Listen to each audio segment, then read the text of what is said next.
Сегодня у нас рецепт, который подойдет и на завтрак, и на быстрый перекус. Беру 2 яйца, добавляю немного сахара, ванильный сахар, слегка взбиваю венчиком, чтобы масса стала однородной.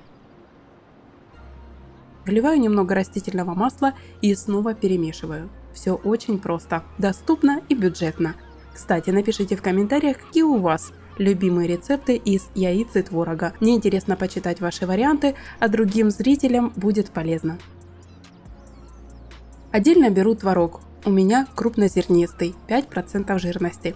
Поэтому слегка разминаю его вилкой, чтобы комочки разошлись. Высыпаю творог в яично-масляную смесь и перемешиваю. Вот и основа теста готова. Список продуктов, как всегда, будет в описании под этим видео, чтобы вам было удобно готовить вместе со мной.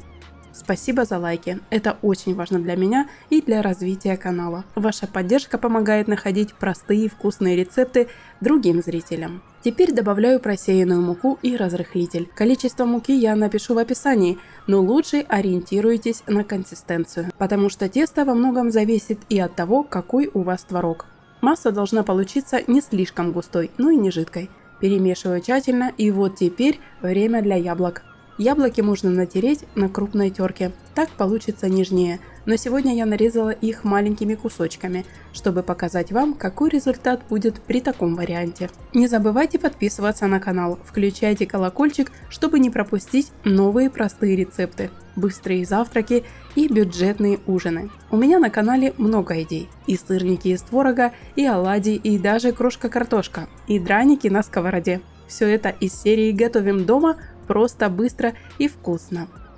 Возвращаемся к рецепту. Добавляю яблоки в тесто и перемешиваю до однородности. Стол присыпаю мукой и выкладываю массу. Формирую пласт толщиной около сантиметра в форме прямоугольника. Так удобно нарезать. Муку далеко не убирайте, она еще понадобится для присыпки. Делю пласт теста пополам, потом каждую часть нарезаю на прямоугольники. Получаю аккуратные заготовки для пирожков. Использую обычный нож, но можно взять нож для пиццы, им еще удобнее. Сковородку ставлю на средний огонь, наливаю побольше растительного масла. Лишнюю муку с заготовок можно отряхнуть и аккуратно кладу пирожки в разогретое масло. Жарю до золотистой корочки. А для следующей партии сковороду лучше протереть бумажным полотенцем и налить масло.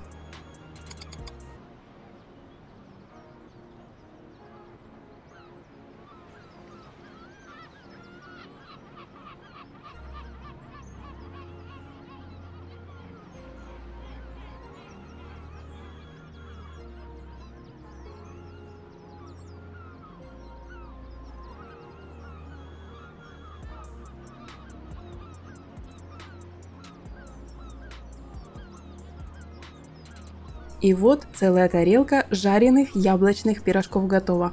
Они прекрасно подходят и на завтрак, и в школу в ланчбокс, и на пикник, и просто к вечернему чаю. Приятного аппетита!